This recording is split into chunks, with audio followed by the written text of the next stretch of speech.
This episode of the Growing Readers podcast is brought to you by Lionborn, written by Sharik Zia, a thrilling middle-grade fantasy about a boy haunted by monsters, a mysterious lion cub only he can see, and a dangerous quest that will change everything. Stay tuned to learn more. The most important thing about these conversations is that it seems so simple, but it's such an exchange and connection between you and I as readers. And I think what I really hope is that love of reading is what comes through, and that whatever the book is, whatever your Charlotte's Web or your Stuart Little is that really connects with you and reaches you as a reader, and maybe it's Lone Wolf, a book that just makes you laugh. So I think I just want to leave readers with that idea that how important the love of reading is. And it's so easy, even as an adult, to be distracted in this world by so many things. But for me, going back to the page and going back to reading a book is my refuge and escape.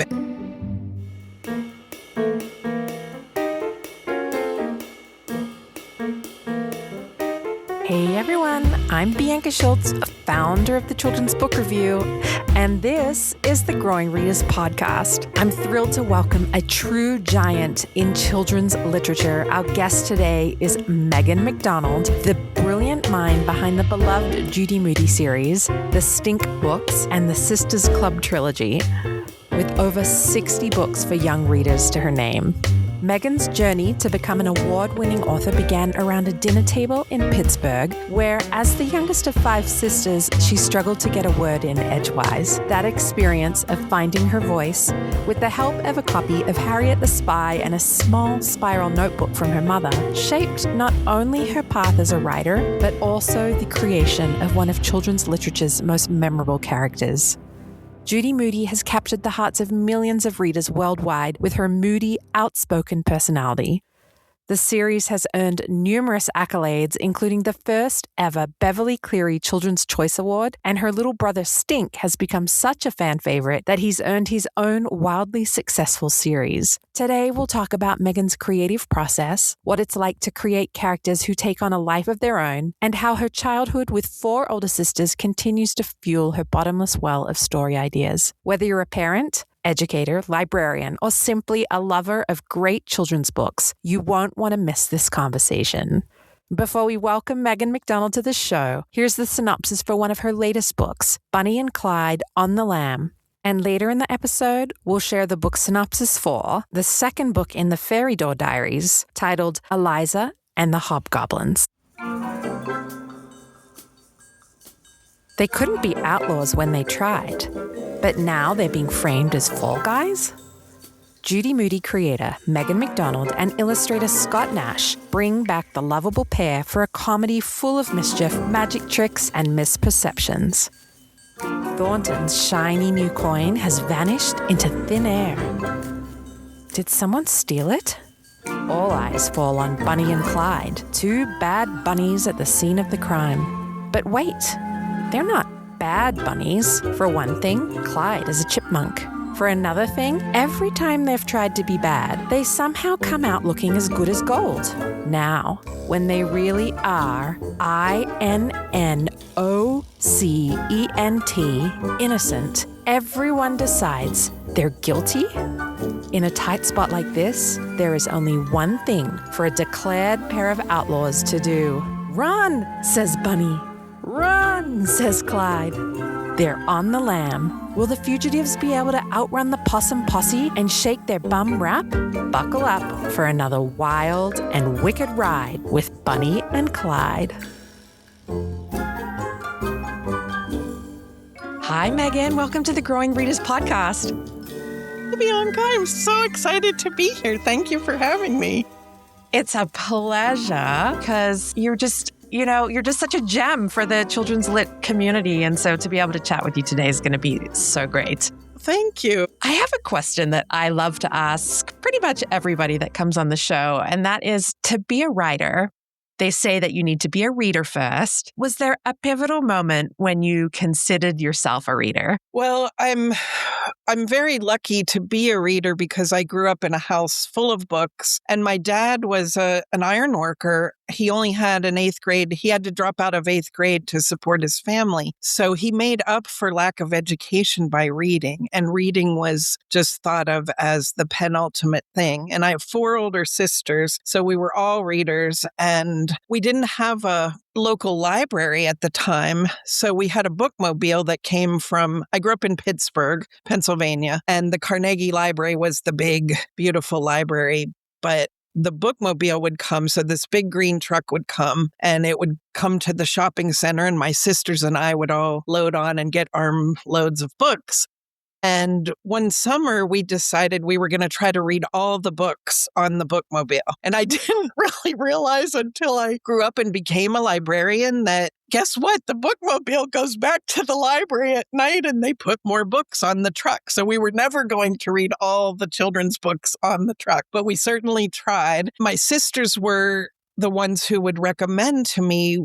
They were all older, so they would recommend what is a really good book. And so there were just so many that stood out from my childhood, but they would often deem it to be a good book my sister would go and she would read the last page of the book. And if it made her cry, then that was a good book. So for me, Charlotte's Web and Stuart Little were certainly at the top of the list of standouts at that time. And another book that was really pivotal for me was Harriet the Spy, which my mother actually got me because with so many sisters, I was having trouble getting a word in edgewise around the dinner table, and I started to stutter. And she actually went to the library to get a book about stuttering.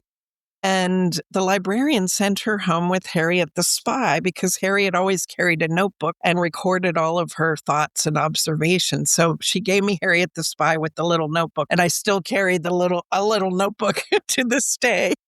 Fantastic. So I'm kind of laughing to myself when you say that you couldn't get a word in edgewise. So I'm a loud talker. And so sometimes like when I'm out and about, my friends have to be like, hey, quiet now. And I think it's because my mom used to use that exact phrase. She says, I think it's because when you were young, you couldn't get a word in edgewise between your sister and your dad. And so I think I just had to learn to speak up. Anyway, I don't know. Either that or I'm partially deaf. I'm not sure. Yeah, my mother used to, she would bang on a spoon. She would take a spoon and bang on a glass and say, now it's Megan's time to talk. Well, of course, as soon as you're put on the spot, you can't think of a word to say. It's true. Well, so you've been a reader as far back as you can remember, and you're particularly proud that you loved Charlotte's Web and Stuart Little, so an E.B. White fan. What do you think it was about those particular chapter books that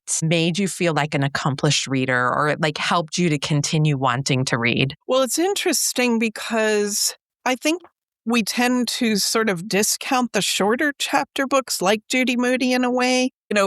Before Judy Moody, when I was a librarian, all of the short chapter books were formulaic. They had 64 pages. Every chapter had one little drawing at the beginning of the chapter, and that was it. And with Judy Moody, I think we really broke the mold thanks to Candlewick Press and the designers and Peter Reynolds, the illustrator. He just put drawings everywhere all over the book. And the designer had the idea to give it lots of white space and larger print to make it really friendly and approachable. And even though the book was 150 pages long, it just felt like a real book. So when I first started out, I sort of felt like I would always hear parents say, oh, they're just reading this until they can get to a real book. And I thought, I really want to create something for that age group that is a real book. And that's how I see, even though Charlotte's Web and Stuart Little are shorter novels, they're just so amazing. The writing is amazing, the storytelling. And to me, I think the best part is that they can be funny, but also have so much heart. And that to me is really great storytelling if you can do that. So, when we're writers, and particularly we're writers for kids, sometimes people can be dismissive, or not dismissive, but I guess children's book writers don't often get heralded as much as an adult writer. Mhm.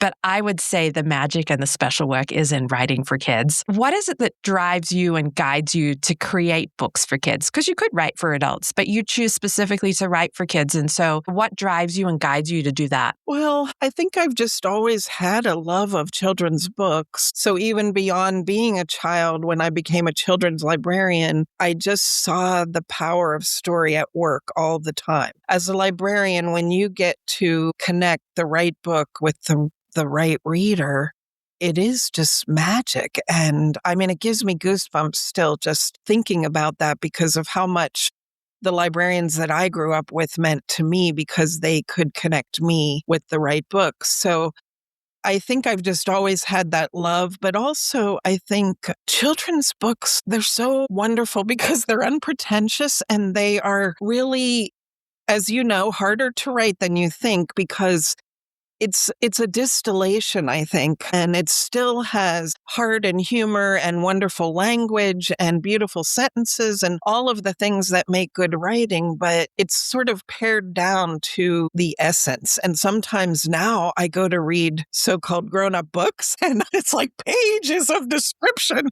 and I'm thinking, oh, I can fill that in with my imagination. I can skim this part. So I think that's so much what I love about children's books, and also that children as readers come to books so eager and open-minded. And I think we tend to underestimate kids' ability a lot. And they're like, even just, I can't tell you how many, I won't say arguments, discussions I've had about even including a certain word in a book that maybe people think kids aren't going to know the word or know what that means. And I love to give kids the benefit of the doubt. In Bonnie and Clyde, they carry with them a dewlap bag, and everybody said, dewlap bag? We don't know. We don't even know what that is. They can't have a dewlap bag. And I'm like, well, the funny part is it came from a song about the real Bonnie and Clyde in the 1970s that I grew up with, and they mistakenly called a burlap bag a dewlap. So it's not even a real thing, but I just thought the word is so great and it just sounds so funny. We just have to preserve the dewlap bag. And kids, her dewlap bag is a tote bag from the library that says, I heart reading. So kids are going to get it that, it's just a bag that you carry your stuff in. Yeah. You know what's funny? Because I've read the book and I'm like, I didn't even register to me. I just went along with it. I'm like, yeah, of course it's a dewlap bag. Yes, That's so that's funny. the child in you that is just willing to take it on. Yeah. Well, it's funny. I feel the more and more I have conversations with children's book creators, illustrators, and authors, I find this kind of common thread. You kind of described writing for kids is, it's like this distilling, like this, refining of allowing the imagination to the space to fill in the story. And Sophie Blackall and Kate DiCamillo, I was in a great conversation with the two of them together. And I think it was Sophie that said, like, it's a whittling down and of like you're paring it down to the minimum. And that is such an art form to be able to do that. And so I feel like revising a story. So we often think about like coming up with the story in the first place can be hard, but then it's the revising that makes a children's book so effective. Absolutely. Yeah. I love the whittling image because I can't even imagine taking a block of wood and cutting away parts and then coming up with something beautiful. So in writing, I'm an overwriter. So I just, in that first draft, I let myself go wild. I way overwrite everything. I have way too many ideas that fit in the book. The first Judy Moody book was like, the length of a Harry Potter book or something. Wow. And so much material had to be cut out of that book. And it was still like 150 pages, so much longer than the traditional chapter book. But I think that's just giving myself freedom at the beginning to get everything down on the page. And then once I have something to work with, I end up taking so much away. And as you know, as a writer, through each draft, just whittling more and more until you just get to that one, you get to the sentence that you want. So I think so much is building and then taking away and being, it's like I'm in the middle of getting my whole house painted right now. And I was just thinking about this in a way as a metaphor, because after probably 25 years, I had to pack up my entire office, which is mostly books and papers and objects, and get everything away. So I stripped it down to the absolute bare skeleton with just the empty walls and some furniture. And then as I'm starting to put it back together, I thought, oh, this is my chance. It's pretty cluttered. So I thought, this is my chance to look at each thing and decide what is meaningful and put that back. And it's in the way the same as a writer that, we cut things away, and then sometimes I miss something that I cut and I put it back. So that's all part of that rewriting process. And I know it's so hard, especially for kids. I think once they have something down, they want that to be done. And it is hard, but it is in that refining and going back to it and taking some time away from it and coming back with new. I have books that have been published years ago that I still pick up and read and think, oh, I would have done that differently, or I would have changed that sentence. I guess back to before the revising part and the drafting, how do you know when you have an idea that's worthy of forming the full story? Because you said you have a lot of ideas. So like when do you know that you have something that's worthy? Well, it's kind of different for each book. And sometimes it's hard to figure out what is the right form for that idea. So with Judy Moody, it became such an instinct for me to hit on an idea. Every Judy Moody book, I never had a list of ideas that I was going to get to. Every book I panicked thinking, is this the last one? Because I may never have another Judy Moody idea. And every single book, in the middle of writing that book, I got an idea for another Judy Moody adventure. And they didn't all pan out or work out, but with Judy Moody, somehow it had to do with, could I expand this enough? And would there be enough humor? So I would kind of make a list like, well, if Judy Moody's going to go to college, this could happen and this could happen and this could happen. And pretty soon I was overflowing with all the ideas, more ideas than what could fit into the book. So that was kind of a different way. But then sometimes, say like with a picture book, the idea can start out smaller. So you're not sure exactly if it's going to be a picture book. Is it going to be an independent reader? Is it going to be a novel? My first novel that I wrote, it started as a picture book that was less than 1,000, probably 500 words or something. And it was my editor who said, I think we would not be doing this justice. There's so much more to this story. So that became my first novel instead of a picture book. So it's sometimes hard to say, but for the first 10 years of my writing, I was writing picture books. And everything that came to me kind of came as a picture book. Came into my imagination. I imagined it as a picture book. Then when I started writing Judy Moody, I sort of pivoted and decided I wanted to try to write down some of the antics and funny stories and adventures of growing up with all these sisters. And so I was just writing vignettes, and I had no idea what it was going to become. But I really thought that it was going to be an easy reader to begin with, because the stories were all very short and individual. And again, I had about 25 of these little vignettes, and I didn't know what to do with them. And my editor was the one who said, if you could find a connecting thread to all of these episodes or these stories, you would have a whole chapter book. And that just made the light bulb go off. And I came up with the idea of, she makes a me collage, which is all about herself and all the things she loves to do. And each little story then became something she was going to represent on her me collage about herself. But I also, I wrote picture books all those years. Then I've spent 25 years writing Judy Moody. And recently, my very first book was a picture book called Is This a House for Hermit Crab? And about couple years ago, Neil Porter from Neil Porter Books reissued it with all brand new illustrations. And it did something to me. It brought me back to those roots of the very first book. And I thought, this is reigniting my love of picture books. And so I started thinking differently from how I think about Judy Moody. And I just one day came across, I don't know, some article I was reading in National Geographic or something, and it talked about how owls, the bird, can see the color blue. And that just totally gripped me. And it became a picture book that I have coming out called Owl Sees Blue. And it's really about the color blue, but it just came from that one tiny kernel.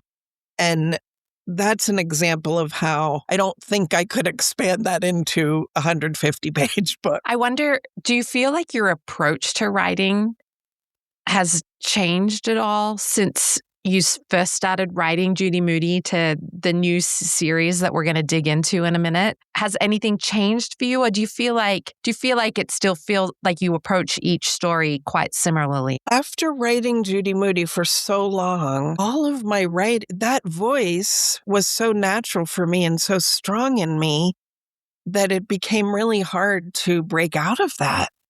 So when I did the picture book, it was wonderful because it's very poetic and completely different from Judy Moody and from that voice. And also in a picture book, literally, you have a discussion about a word for 10 minutes. Like, is that the right word? So literally, you're going back to word by word and thinking about that in a different way. So that helped me to get out of it. But then when I went to write, I've had the idea about characters that would be Bonnie and Clyde for a long time, probably 10 years. And I knew that they were going to be animal characters because that helped me to also break from the Judy Moody mold. But when I first go to write, I'm still in that Judy Moody voice. So it was kind of terrifying at the beginning because I thought, am I ever going to be able to write anything else besides Judy Moody? But of course, as you play with the characters and the ideas, it becomes their own, you get the voice and that becomes the voice of those characters rather than Judy Moody. So, and with the Fairy Door Diaries, even more terrifying because now I'm Bonnie and Clyde are animals, but they're still rooted in a neighborhood with parents and friends and a library and, they ride their bicycle around. So it's still rooted in something we know as reality. But with the Fairy Door Diaries, now I'm departing the whole world of reality and having Eliza go through a magical fairy door and smack dab end up in a land that's peopled with a different kind of fairy folk each time. Today's Book Spotlight features Lionborn by Sharik Zia, a captivating middle-grade fantasy perfect for readers ages 10 and up who love stories of magic, friendship, and bravery. Meet Fionn, known at school as Monster Boy because of the terrifying dreams that have haunted him his entire life. But when a lion cub that only he can see appears, and mysterious riddles lead him and his friends, Ella and Tiny, into the dangerous world of Arborea, Fionn discovers his nightmares were real all along.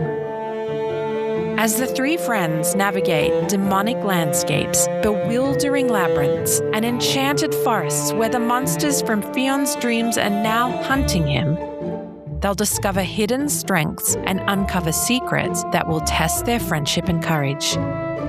With richly evocative settings, a trio of unforgettable characters, and a powerful message about finding the hero within, Lionborn is a must-read for fans of Harry Potter, Percy Jackson, and the Inheritance Cycle. Lionborn by Sharik Zia is available now. Visit sharikzia.com for purchase links and to learn more.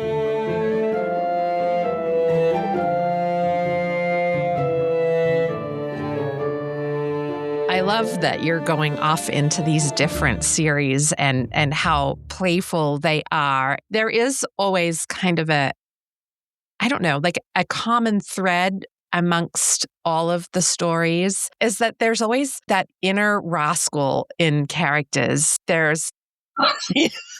not pretentious characters. They're characters that attract mischief, accidentally fall into mischief, intentionally create mischief. But there's this like mischievous playfulness in all of the stories. Let's stop digging in a little bit more to just Bonnie and Clyde right now. And so the second book in the series is Bonnie and Clyde on the Lam.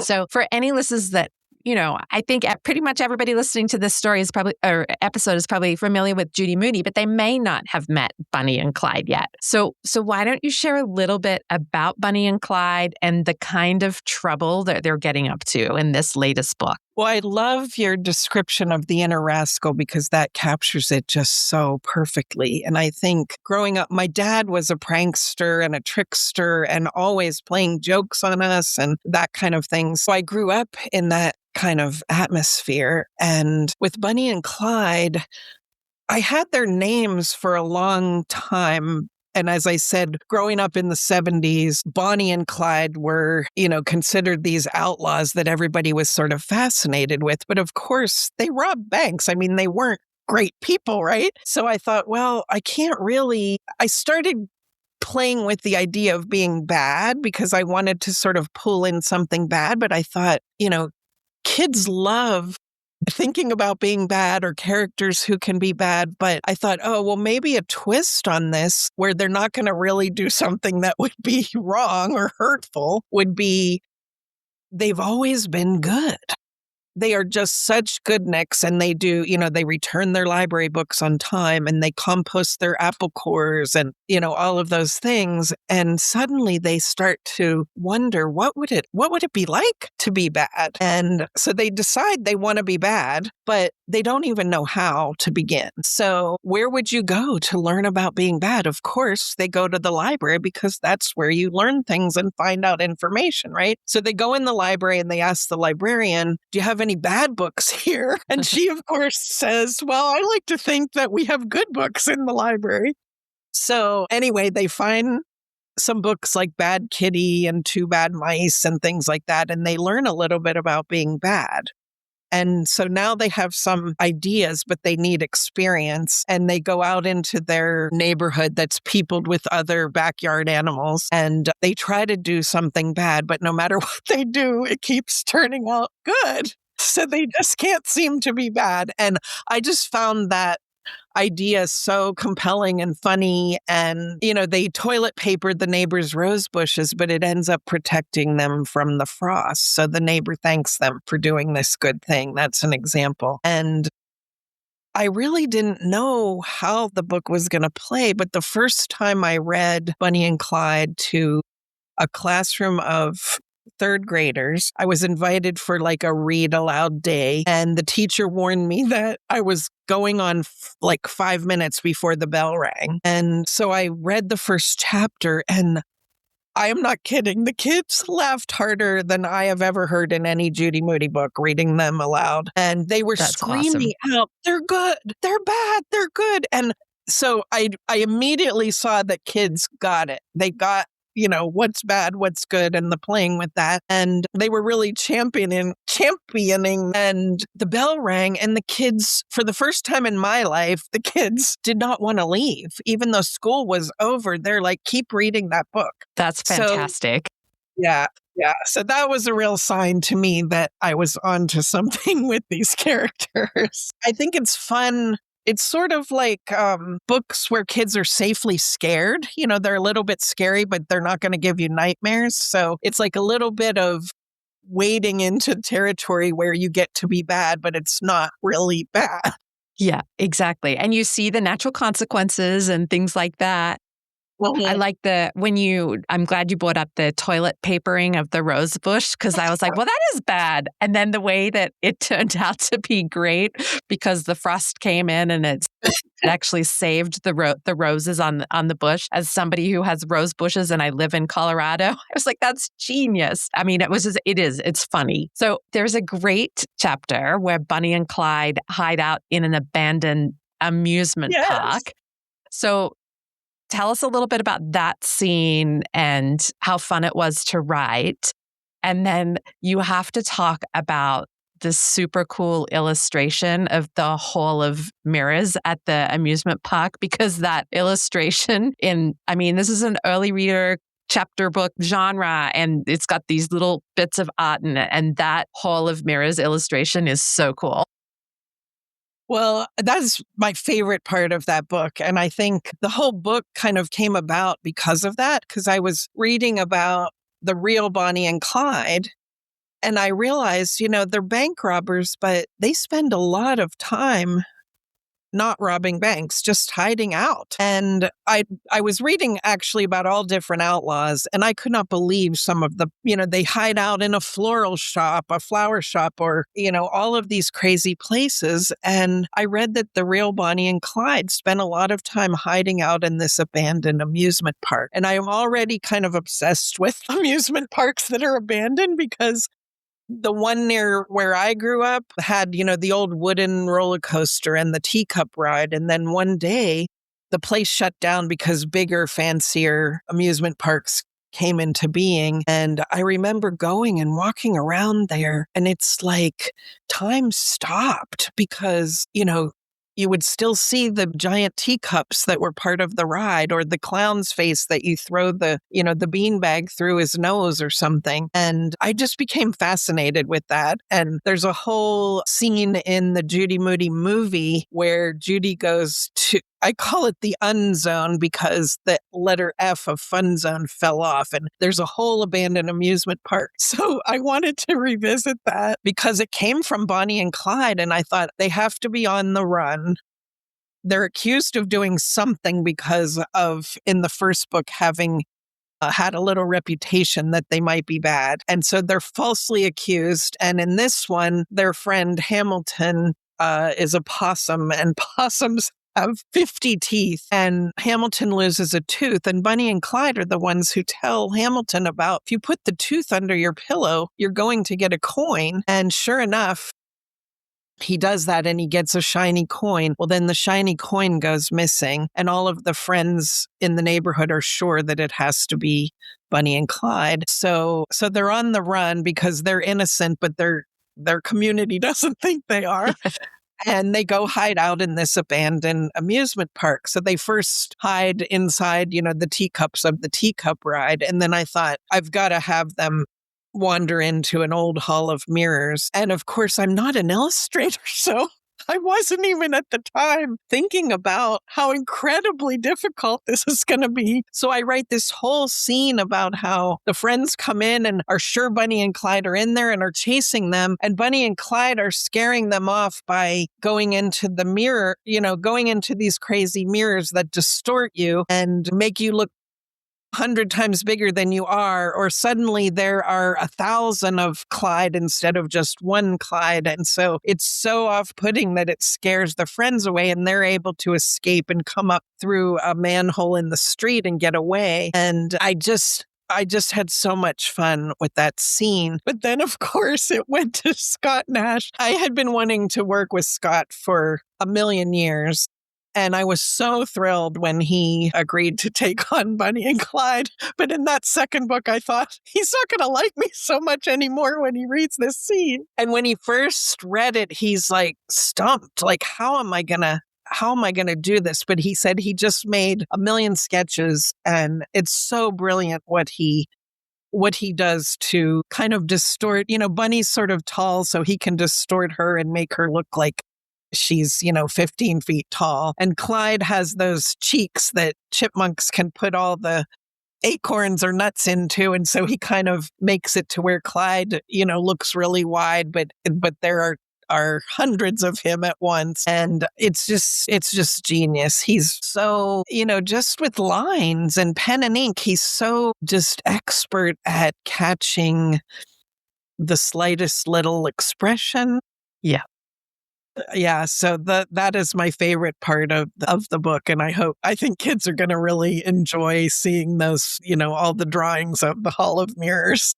I 100% agree, and I just love the way he has captured. There's this little bit of an old-timey feel, which is that nod to Bonnie and Clyde, right? Exactly. But it's current and fresh at the same time, and Your writing is funny and his illustrations just help show that and lift it up. I think it's turned out so great. Thank you. You're welcome. There's a saying that a book for everyone is a book for no one. So who do you think's the ideal reader for the Bonnie and Clyde series? And what makes it perfect for young readers that are ready to fly solo and read books on their own?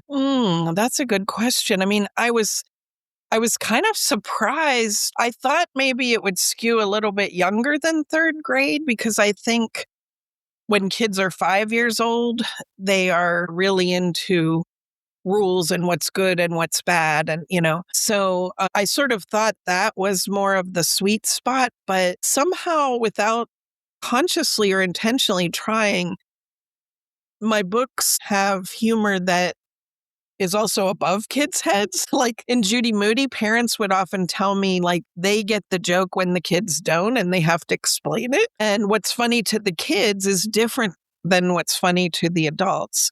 And I'm not aware of any of this as I'm writing. I'm just writing what I find funny and then hoping that it lands, right? So I don't know. The sweet spot is probably around second grade. Kids who like funny books, of course. Anybody who likes animal stories, because even though they're human, I try to put animal characteristics in the book. And just adventure. If you like some action and some adventure, I think, then you'll like those books as well. But also, if you like books with imagination, because like I said, it takes you a little bit beyond just the realistic world of everyday kids. Like that fun escape and watching some characters fumble and make the mistakes that maybe you're afraid to make yourself, and seeing what comes of that, I think, is what's wonderful.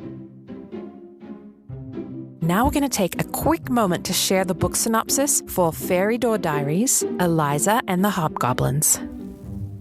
Eliza has a second adventure on the other side of the fairy door and must call on her wits when a band of impish hobgoblins follows her home in this enchanting tale by the award-winning author of the Judy Moody series.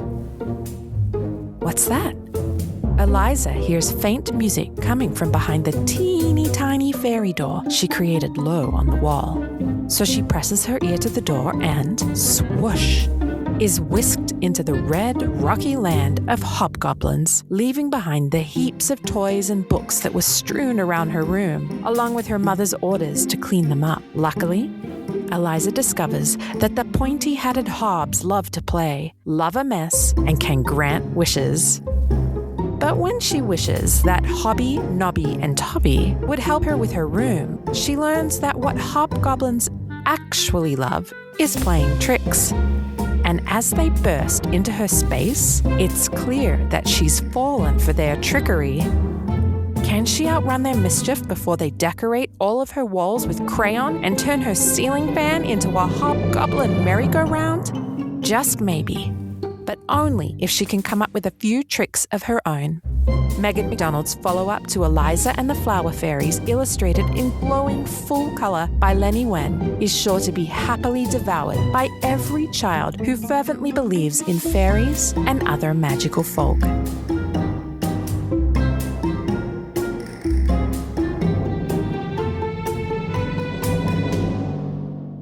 Let's talk about the Fairy Door Diaries now. Okay. So the second one just came out, which is Eliza and the Hobgoblins. So I found that there's such an Alice in Wonderland feeling to this series. You described it earlier on in our conversations. She opens up a fairy door and she enters this new world. And so it gave me some really fun Alice in Wonderland vibes. So tell us about Eliza's world and what you think draws readers to this series.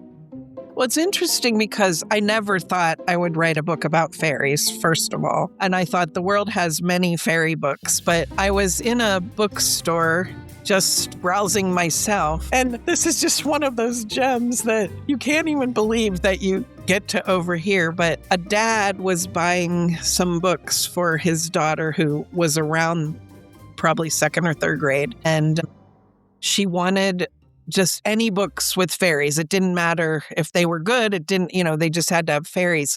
And he kept saying, I don't know. He obviously thought it wasn't great literature, what she was choosing. So he said, I'll make a deal with you. I'll get you this fairy book if you will also get this Judy Moody book. And so Did he know you were there?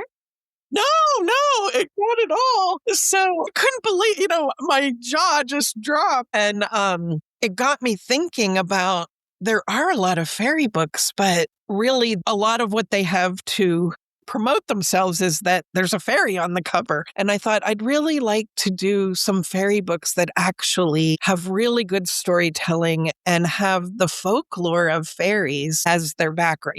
All of the mythology and the lore that goes with fairies, especially from the UK and Cornwall and Wales and Ireland, Scotland, that whole area where people just grew up with all of these fairy stories and believing in fairies. And they have festivals every year that celebrate this. And so I thought, I'm really going to dive into some of the lore and see what I could do. But I couldn't choose one kind of fairy because there were just so many intricacies of each kind. So I thought, each time I knew that I wanted to feature the fairy door because I was visiting family in Minneapolis, and I was walking around Lake Harriet one day, and I found this little tiny fairy door at the base of a tree. And it's so cool because if you leave a note for the fairies at the door, the fairies write back to you.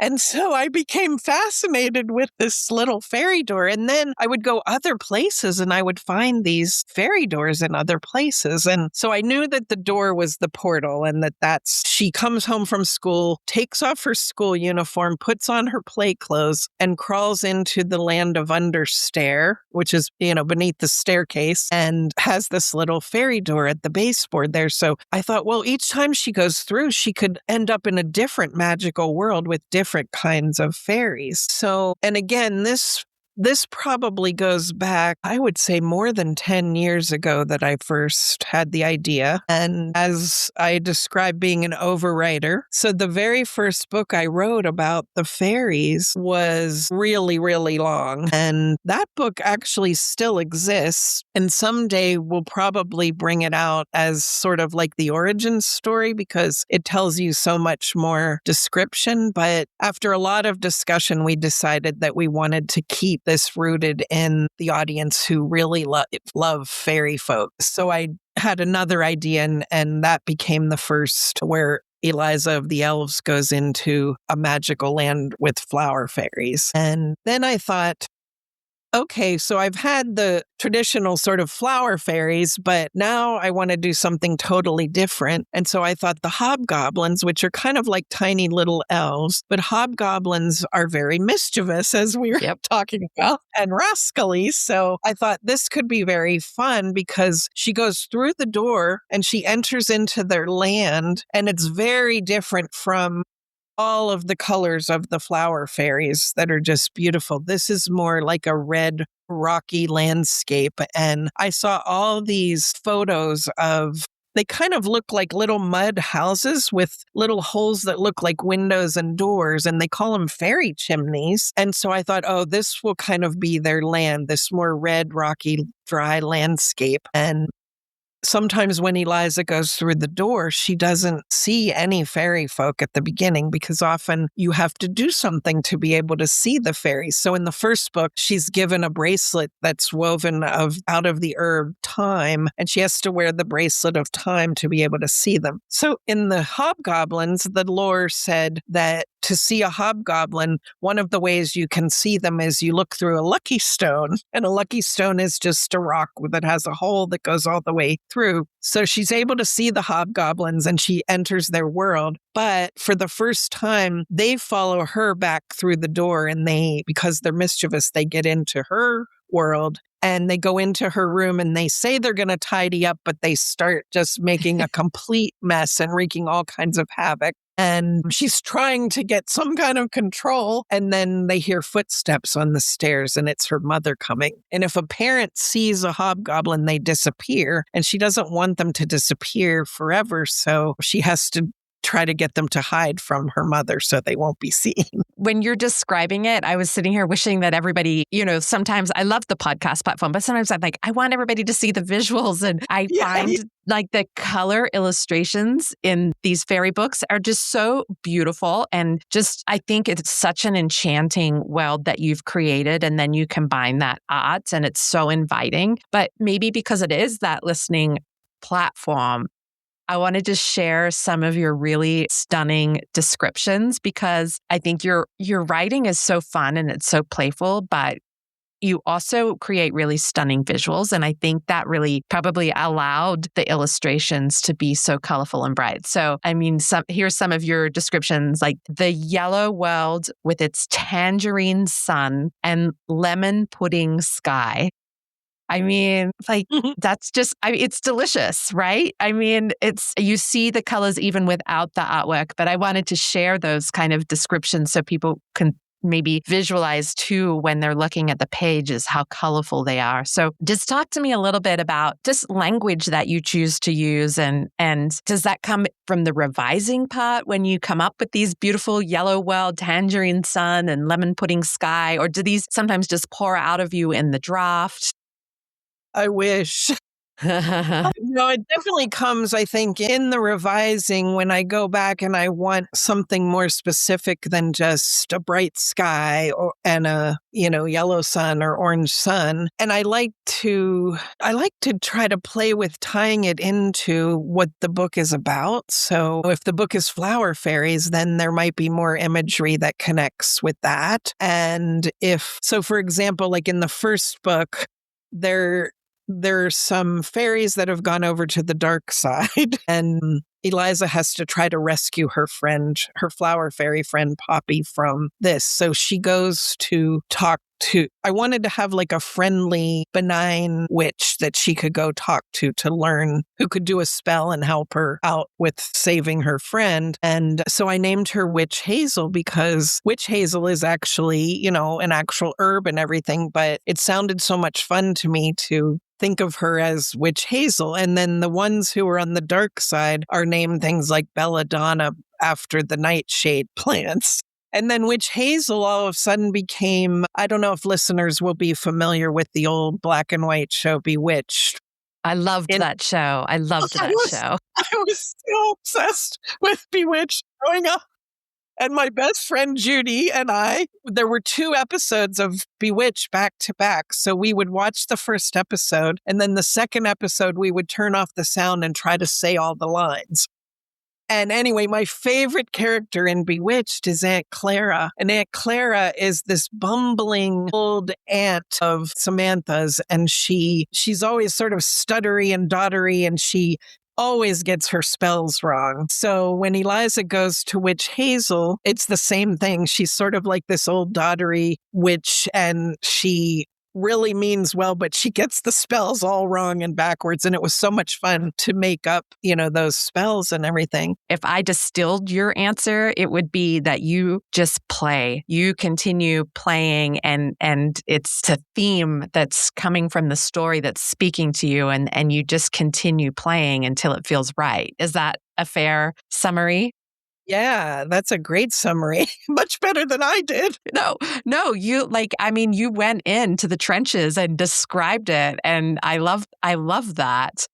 And I think this particular series for me, is really going to speak to, it's going to speak to a lot of kids, but I think at the heart and the core of it, it's a story that's going to speak to kids who are readers, who maybe like to write their own stories, or they just love to be side by side with someone reading them a story. But kids that just gravitate to books and stories, because every book in this series ends with the same line, which is, Eliza, is that a true story? So why don't you share the significance of that recurring question that happens at the end of every story? Eliza, is that a true story? Well, Eliza has a little sister Bee, and so there are elements that go through all 4. There will be 4 of the Fairy Diaries, one for each season, and there are elements that go through all 4 books that are the same. So Eliza, when she crawls into the land of Understair, has a book, the Daisy Chain Book of Fairies. And this is full of stories and all kinds of information about fairies that helps her when she's swooshed into another world. And she also has a blank journal that she writes in, but with each adventure, while she's off in the magical land, when she comes back, she picks up the journal and magically everything that has happened has been recorded in this journal. And that is what she ends up reading to Bee at the end of each book. She gets the journal and she's telling Bee, reading to Bee about her adventure. And so at the end of each book, Bee says, Eliza, is that a true story? And I just love ending on that note because it's kind of the question we all have, right? Like, is the tooth fairy a real fairy? Does Santa Claus really come down a chimney? I mean, we all have magical things that we think about and believe in. And I thought, I want kids who are still in the age of magical thinking to be able to believe and to question and wonder, like, could this really happen? And Eliza has a neighbor who's an old artist named Mr. McQuestion, and he has some experience with magic. So he is also a believer. So it was kind of fun to put an adult in the book who's a believer in all of this magic, who can really support and advocate for Eliza. Yes, so beautiful. Well, I was hoping that we could kind of just wrap up with a little bit of fun with some rapid fire questions. So kind of like the responses that just pop into your mind and you can reserve the right to, change your mind later. So the first one is, what is the title of a children's book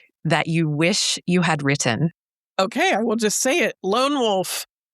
Lone Wolf is my favorite book right now. And they're so funny and sarcastic. And Lone Wolf is this introvert who gets annoyed by people and by the noise at the library the kids are making. And I just adore Lone Wolf. And they really make me laugh out loud. And I wish I had thought of that in those books. Chapter book, picture book, or early reader? If you could only write one format for the rest of your career, which would it be? Wait, say it again. Chapter book, picture book, or an early reader? I guess I would choose chapter book because it gives me enough space to really do what I want. And it's something I'm so familiar with, and hopefully something that I think when Judy Moody kind of broke the mold on the formula of chapter books, it attracted really good writers to be writing for that age group. And I feel like if Judy Moody had anything to do with bringing people to chapter books, then I live in peace from now on. What's a word or phrase you find yourself using too much in your first drafts? Wow. I know there are so many because I know when I was saying about Judy Moody that they sneak into my writing and I think, I can't say that that's a Judy Moody thing, but I can't think of what it is. You've stumped me. It's the paint fumes from your painters. Well, I usually like to come up with something that it just sounds funny to me at the beginning, but it becomes a catchphrase. So like in Bonnie and Clyde, Bunny will go, "Are you thinking what I'm thinking?" And then Clyde will go, "Are you thinking what I'm thinking?" And then that became their thing that they say throughout. So there are so many things like that in Judy Moody that, like I said, start to sneak into other books that I have to refrain from. Yeah. But now I can't think of what they are. I think I know the answer to this next one. E.B. White or Roald Dahl? Whose writing style speaks to you more? Wow, that's so hard because I love them both. But I really think it would have to be E.B. White because that connects back to my childhood. Whereas Roald Dahl, I read later in life as an adult. I didn't really have those as a kid. So as much as I love Matilda, I would have to say E.B. White. All right. And then the last rapid fire one. If your books were a flavor of ice cream, what would they be? Well, I guess I will go with, in the Judy Moody books, every book mentions Screamin' Mimi's, the ice cream shop, and that's actually a real ice cream shop in my town. And I asked the owner if I could use the name of her shop, and she said yes, but you can't use any of the flavors because someday I might trademark the flavors. So I had to make up my own flavors in all the books. And one of the flavors I made up is Mimi's Mud. So I think that would be it because it sounds funny and fun, but it's also a little bit murky and still in You don't know progress. what's gonna be in there. Yeah, exactly. I love it. Well, Megan, everything we talked about today, or maybe you want to add something that we haven't talked about, what do you want to leave listeners with today? If there was just one thing that we either already spoke about or something that we haven't touched on, what do you want to leave our listeners with today? I think for me, the most important thing about these conversations is that, it seems so simple, but it's such an exchange and connection between you and I as readers. And I think what I really hope is that love of reading is what comes through, and that whatever the book is, whatever your Charlotte's Web or your Stuart Little is that really connects with you and reaches you as a reader, and maybe it's Lone Wolf, a book that just makes you laugh. So I think I just want to leave readers with that idea that how important the love of reading is. And it's so easy, even as an adult, to be distracted in this world by so many things. But for me, going back to the page and going back to reading a book is my refuge and escape. And it's an escape into our imagination, which I hope readers will really take with them. Megan, thank you so much for all your work, all your effort over the many years of helping parents like me. I'm sure we've got educators, librarians listening to our conversation right now, but helping us by providing us with the fuel to give and kindle the love of reading in so many kids. I think your books are such an amazing entry point for creating lifelong readers because they're fun, they're adventurous, and your characters are relatable. And I love that rascally mischief that always finds its way in. So thank you for being you. Thank you for writing the books that you do. And just thank you for being here today. Thank you so much. This has been so much fun. And I just feel honored that you have seen my inner rascal. Thank you so much for joining us on this quest for growing readers. I hope you enjoyed this wonderful conversation with Megan McDonald as much as I did. If you'd like to bring Megan's new books into your home or classroom, we've included links to order copies in the show notes. You can also connect with Megan on Facebook at Megan McDonald Author to keep up with her latest projects and book news. Remember, if you loved this episode, please share it with a fellow parent, teacher, librarian, or anyone in your life who's passionate about fostering a love of reading in children. And don't forget to leave us a review. It helps other growing readers find our podcast and supports our mission to celebrate the very best in children's literature. The Growing Readers podcast is a production of the Children's Book Review. For more fun books like Bonnie and Clyde and Fairy Door Diaries, I hope you'll visit us at thechildrensbookreview.com. Thanks again to Sharik Zia for sponsoring this episode. Grab Lionborn today and join Fionn on an unforgettable adventure into a world where monsters are real and courage is the only way through. Visit sharikzia.com for purchase links and more.